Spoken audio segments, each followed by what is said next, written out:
নমস্কার, প্রত্যেককে স্বাগত জানাচ্ছি আজকের অনুষ্ঠান শুরু করতে একটু দেরি হয়ে গেছে, 2-1 মিনিট রাস্তায় ছিলাম।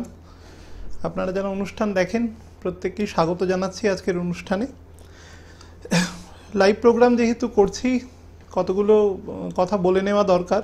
গতদিনের প্রোগ্রামের পরিপ্রেক্ষিতে যে সমস্ত ফোনগুলো এসেছিল তার উপরই মুখ্যত কথা বলবো, মানুষ জানতে চেয়েছে।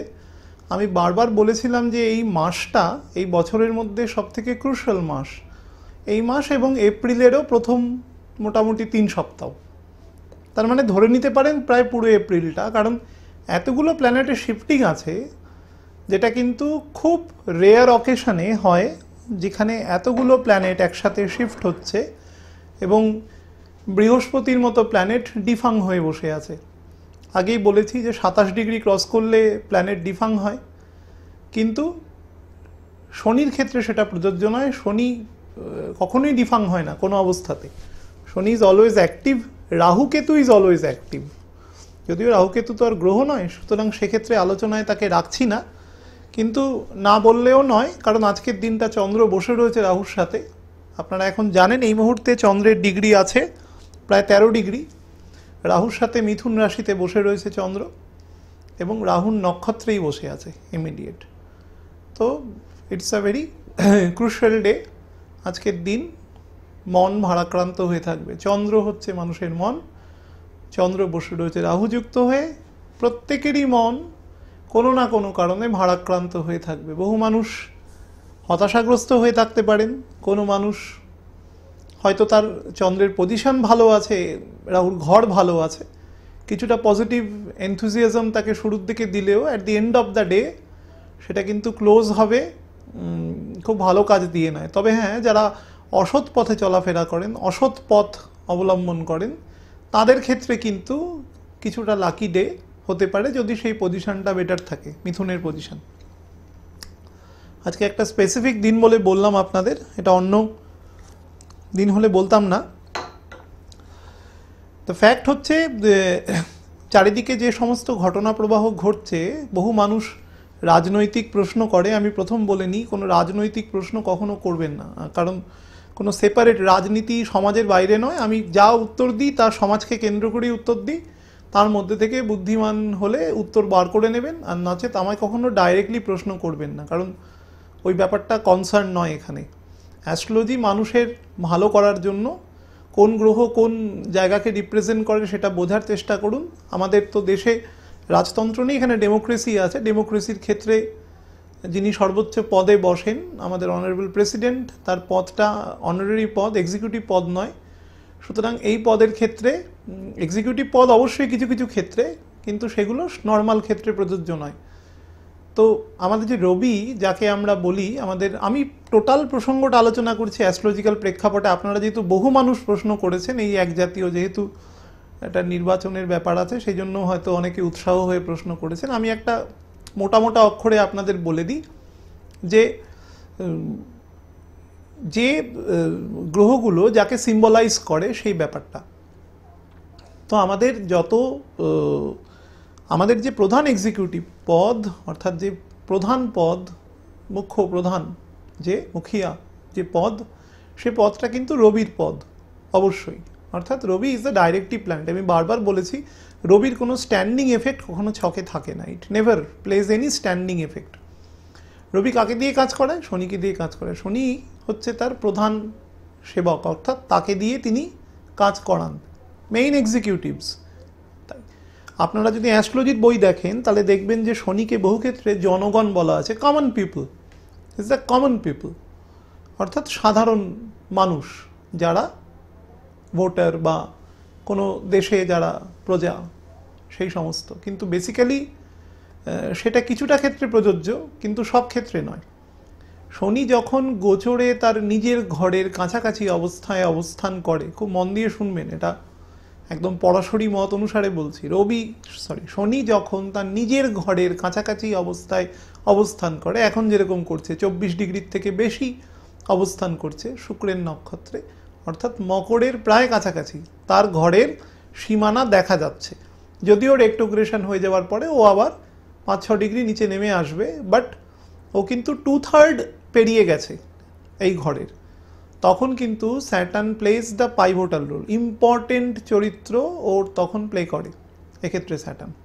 এক্ষেত্রে কিন্তু একে আমরা শুধু কমন পিপলই বলবো না, তার বাদে অন্য জিনিসও বলবো, যেটা হচ্ছে প্রধান এক্সিকিউটিভের পদ। বৃহস্পতি থেকেও প্রধানমন্ত্রী বিচার করা হয়, মেইন বিভিন্ন প্রভিন্সের যারা মন্ত্রী থাকে, প্রধানমন্ত্রী অর্থাৎ যাকে আমরা চিফ মিনিস্টার বলি, সেই পদ কিন্তু বৃহস্পতি থেকেও বিচার করা হয়। বৃহস্পতি ইজ দ্য ডেপিউটি। শনির থেকে যদি সামান্য একটু বল কারুর কম থাকে সেটা বৃহস্পতির আছে, যদিও আয়তনের দিক থেকে বৃহস্পতি অনেক বড়, কিন্তু শক্তির দিক থেকে শনির থেকে 2.5 গুণ কম। তো সেই পদটা কিন্তু তাদের, বা আমরা যদি কেন্দ্রীয় সরকারের পরিচালনা করি তাহলে ক্যাবিনেট মিনিস্টারদের বলা যেতে পারে বৃহস্পতি।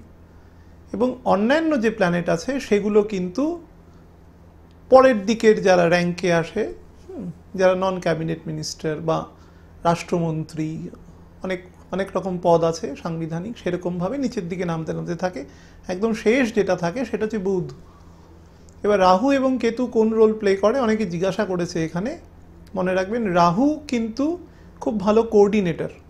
বুধ এবং শুক্র, স্পেশালি বুধ যেরকম কোঅর্ডিনেটর, তো যারা ইনফরমেশন অ্যান্ড ব্রডকাস্টিং মিনিস্ট্রিতে থাকে, বা ধরুন যারা কোনো সড়ক নির্মাণ, বা ধরুন কোনো জলপথের মন্ত্রী, অর্থাৎ যারা কানেক্ট করে। আমাদের শরীরে যেরকম রক্ত, বহু লোক দেখবেন বলে মঙ্গল মানে রক্ত, যেহেতু মঙ্গলের রং লাল একটা দেখি আমরা, রক্তের রঙও লাল, তো মঙ্গলের রক্ত। মঙ্গলের সাথে রক্তের কোনো সম্পর্ক নেই, একদম স্পেসিফিক জেনে রাখুন।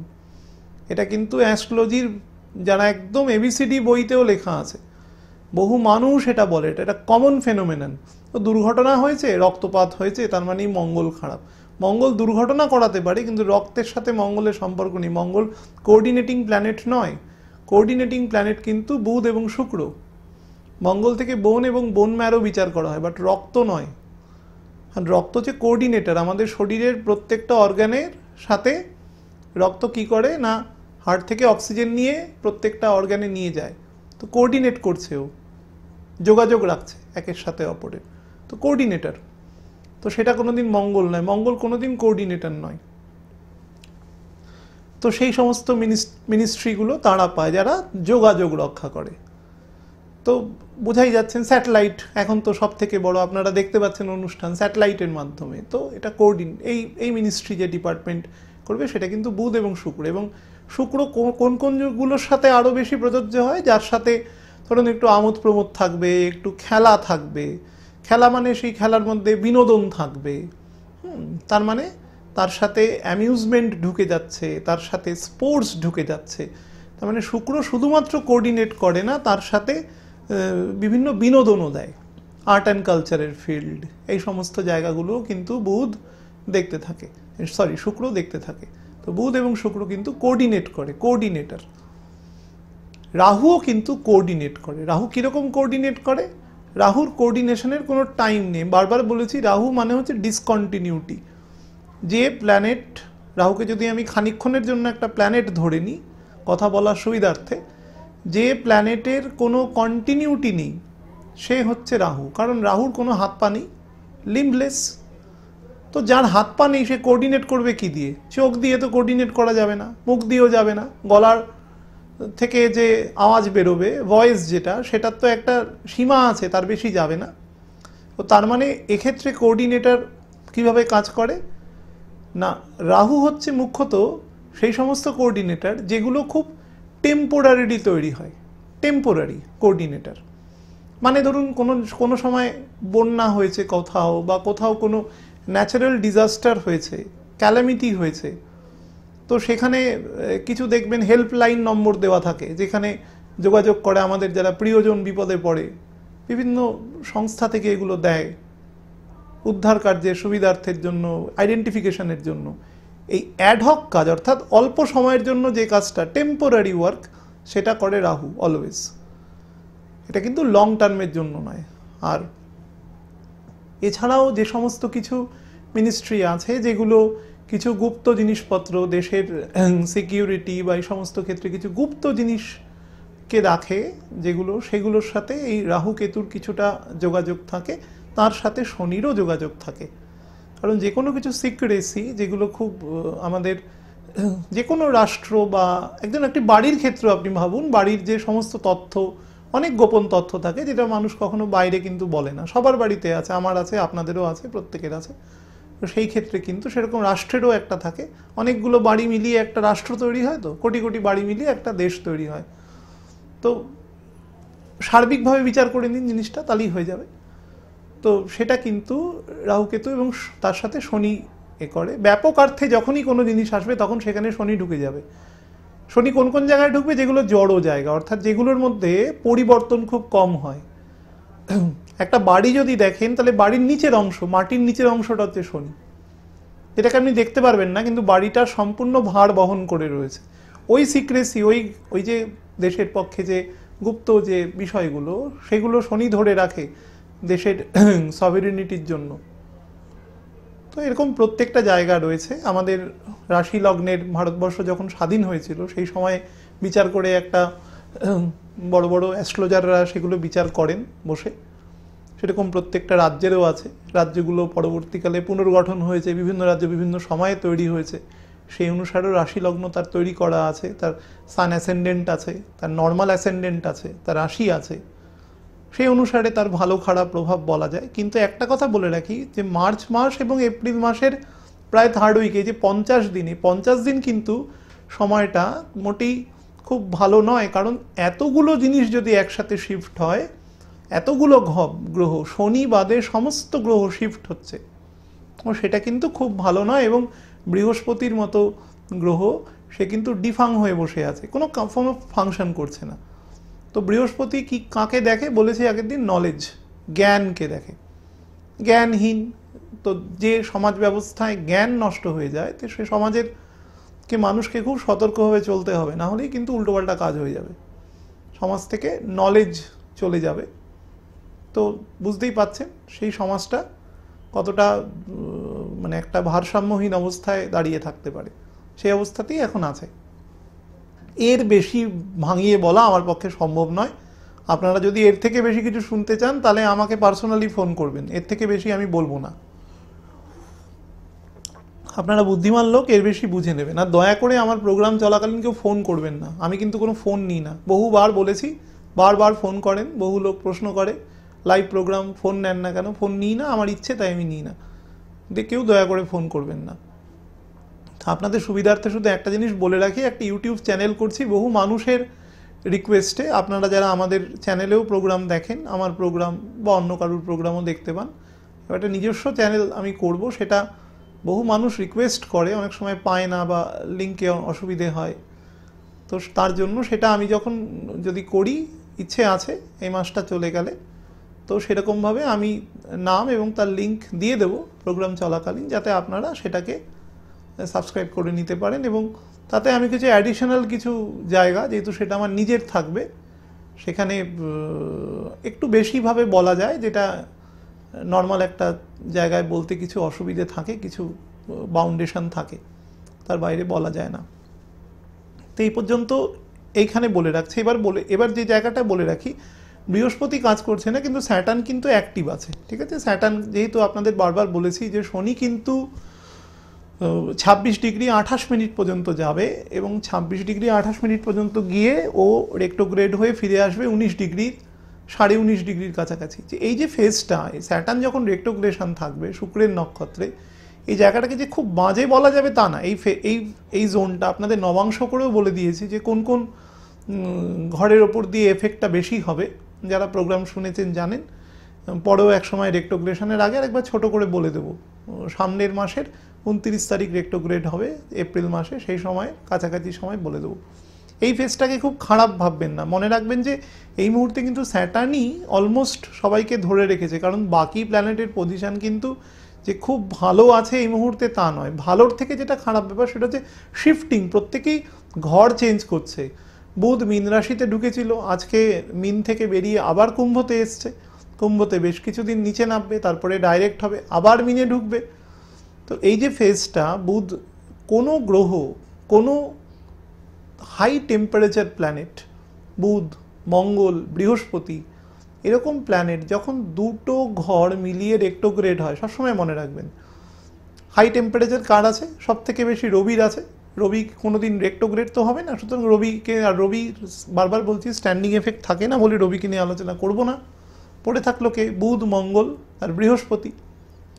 বৃহস্পতিকে নিয়ে আলোচনা করে লাভ নেই, কারণ বৃহস্পতি অলরেডি ডিফাং রয়েছে, কাজ করছে না। তো বাকি রইল মঙ্গল এবং বুধ। বুধকে নিয়ে কেন আলোচনা করছি? বারবার বলেছি বুধ যখন রেক্টোগ্রেড থাকে তখন কিন্তু বুধ কিছুটা নেগেটিভ থাকে। বহুবার বলেছি, যারা আলোচনা শুনেছেন তারা জানেন বুধ কিছুটা নেগেটিভ থাকে। কিভাবে নেগেটিভ থাকে? বুধকে আমি তুলনা করেছি বলার সময় সুবিধার্থে যে মানুষের জুভেনাইল পার্ট, অর্থাৎ একটা বাচ্চা যখন জন্মায় সেখান থেকে 12-13 বছর পর্যন্ত বয়স, অর্থাৎ তার অ্যাডলোসেন্ট গ্রোথ আসার আগে পর্যন্ত এটা বুধ, এবং মোটামুটি 70 বছরের পরের অংশে যারা বেঁচে আছেন তারা বুধ। Juvenile effect. যখন রেক্টোগ্রেড থাকে তখন কি হয়? পাওয়ার বেড়ে যায়। একটা বাচ্চার হাতে যদি পাওয়ার চলে আসে তো কি হবে? তো 90% ক্ষেত্রেই কিন্তু সে পাওয়ারের অ্যাবিউজ করবে, কারণ সে জানেই না কোথায় ক্ষমতা ব্যবহার করতে হয় বা কতটুকু ব্যবহার করতে হয়, বা সেটাকে কিভাবে মানুষের বা সমাজের কল্যাণে ব্যবহার করতে হয় সেটার সম্বন্ধে তার কোনো বোধ নেই। ঠিক একজন বয়স্ক মানুষ, যার বেশ বয়স হয়েছে, মানুষের যখন নর্মাল বয়স হয়, অর্থাৎ সেন্সেস যখন আসে, বার্ধক্য যখন এসে যায়, তো সবসময় কিন্তু দেখবেন যে কারুর 75 বছর বয়স হয়েছে মানে তাকে আমরা বার্ধক্য বলতে পারি না, তার আছে। সেক্ষেত্রে কিন্তু তাকে বলতে হবে যে তার বডি অর্গানগুলো কিছুটা কাজ করা কমে যায়, কিন্তু সবাই কিন্তু হয় না। আমি বহু মানুষকে দেখেছি 80 বছর বয়সেও কিন্তু বেশ স্ট্রং, সুস্থ, এবং তার নলেজ ভালো আছে, তার মেমোরি পার্ট ভালো আছে, সব ভালো আছে। তো বার্ধক্যটা কিন্তু ফিজিক্যাল, মেন্টাল নয়, যদিও ফিজিক্যালের সাথে মেন্টালটা রিলেটেড। বহু মানুষ আছে যে যারা ফিজিক্যালি খুব উইক হয়ে যায়, কম বয়সে থেকে উইক হয়ে যায়, কিন্তু মেন্টালি তারা খুব স্ট্রং থাকে। এখানে দুটো জিনিসই রয়েছে।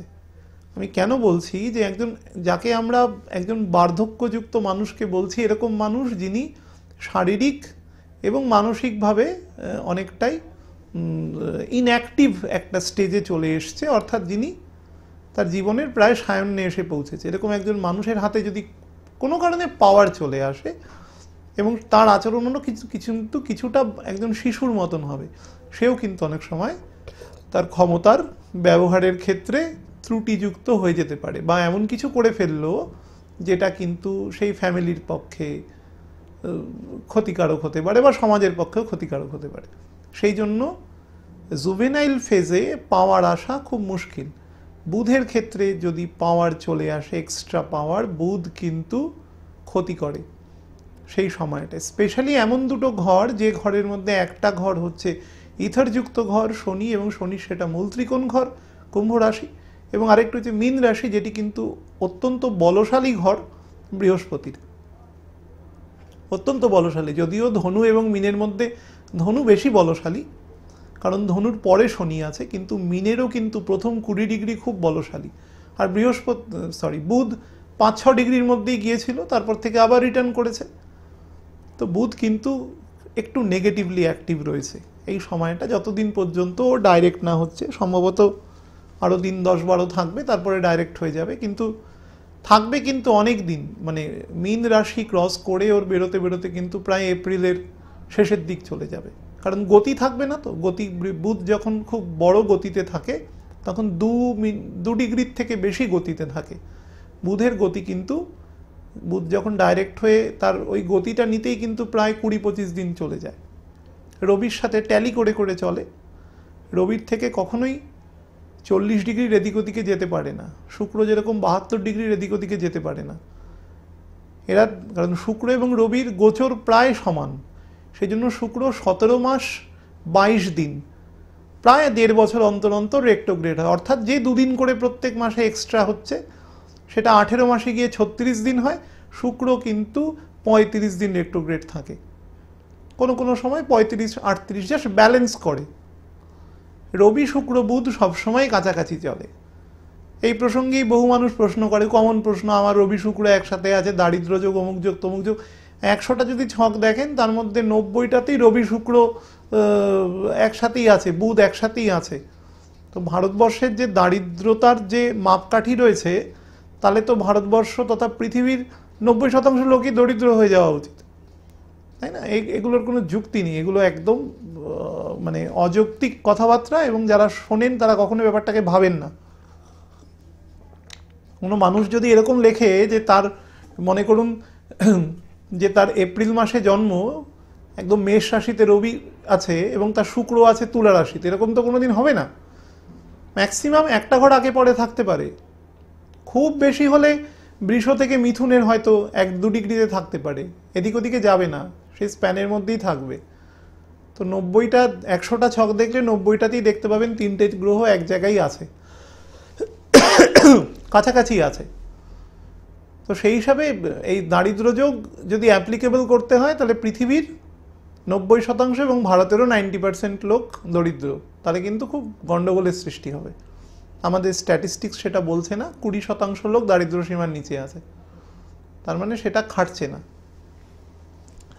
আরও একটা ফ্যাক্ট আপনাদের বলে দিই, যেটা ছোট্ট করে বলবো। কেতু এখন রবির নক্ষত্রে রয়েছে। কেতু যতক্ষণ রবির নক্ষত্রে থাকবে এবং রবি যতক্ষণ মীন রাশিতে থাকবে, অর্থাৎ পয়লা বৈশাখ পর্যন্ত মীন রাশিতে থাকবে, স্পেশালি যখন শনির নক্ষত্র ক্রস করবে 26 নম্বর নক্ষত্র, সেই সময়টা কিন্তু, মানে ধরুন সেটা মার্চ মাসের 25-26 তারিখ থেকে এপ্রিল মাসের ধরুন ওই 4-5 তারিখ পর্যন্ত, এরকম একটা টেন্টেটিভলি আমি বললাম, আপনারা দেখে নেবেন এক্স্যাক্ট টাইমটা কতটুকু হয়। সেই সময়টা কিন্তু বৃহস্পতিও ডিফাং না, তখন বৃহস্পতির শুরুর দিকটা থাকবে, 29 তারিখের পরে আবার বৃহস্পতির একটু বল আসবে। যাই হোক, আমি খুব বলি তো বলতে পারি না, কারণ মাত্র 15 মিনিট ঢুকবে। তো সেই হিসাবে আপনারা কিন্তু সেই সময়টা একটু চলাফেরার ক্ষেত্রে সাবধানতা নেবেন প্রত্যেকে, কারণ এই পার্টিকুলার ফেজটাতে বুধও খুব স্লো থাকবে। ডাইরেক্ট হয়ে গেলেও বুধ খুব একটা গতি নিতে পারবে না এবং পড়ে থাকবে অ্যাকোয়ারিসে, কুম্ভ রাশিতে। সার্বিকভাবে চলাফেরার ক্ষেত্রে এ নেবেন। এবং ভূমি আগের দিনই বলেছি যে যেহেতু বৃহস্পতি এখন স্লো আছে, আপনারা দেখেছেন যে বেশ কিছু জায়গায় রিসেন্টলি ভূমিকম্প হয়েছে, তো জায়গাটা কিন্তু এই মুহূর্তে ভালো নেই। বারবার আমি বলছি, এতগুলো একটা বাড়িতে যদি একসাথে সব ঘর নাড়াচাড়া করে একটা এ ঘরের জিনিস ও ঘরে, ও ঘরের জিনিস এ ঘরে করা হয়, তো বাড়ির মধ্যে একটা মেস তৈরি হয়। এবার টোটাল বাড়িটাকে আমাদের সৌরজগতের সাথে কল্পনা করুন, এতগুলো প্ল্যানেট একসাথে ঘর শিফট করছে, তো এটা কিন্তু খুব ভালো লক্ষণ নয়। প্রত্যেকেরই খুব সংযত এবং অত্যন্ত সাবধানেই চলাফেরা করা উচিত। শনি বাদে আর বৃহস্পতি যেহেতু ডিফাং হয়ে রয়েছে, কার্যহীন, মানে বৃহস্পতি কোনো কাজ করছে না, ইমিডিয়েট চুপ করে বসে আছে ওখানে। তো কোনো লার্নেড লোক যদি সমাজে চুপ করে বসে থাকে, সে যদি কোনো পড়াশোনা শিক্ষা দান করা যার কাজ, শিক্ষক যদি চুপ করে বসে থাকে, স্কুল কলেজের মাস্টারমশাই যদি বলে আমরা পড়াবো না চুপ করে, তাহলে কি হবে? সমাজটা তখন ডার্কেন হয়ে যায়, সমাজে অশুভ তখন জিনিসপত্র ঘটতে থাকে। কারণ জায়গা, আমি বারবার বলেছি, কোনোদিন খালি থাকে না, ওই জায়গাটা কেউ ফিল আপ করে নেবে। তো আজকে এখানেই শেষ করতে হচ্ছে, সময় শেষ। সামনের দিন এই সম্বন্ধে আবার কিছু বলবো। প্রত্যেকে ভালো থাকবেন, নমস্কার।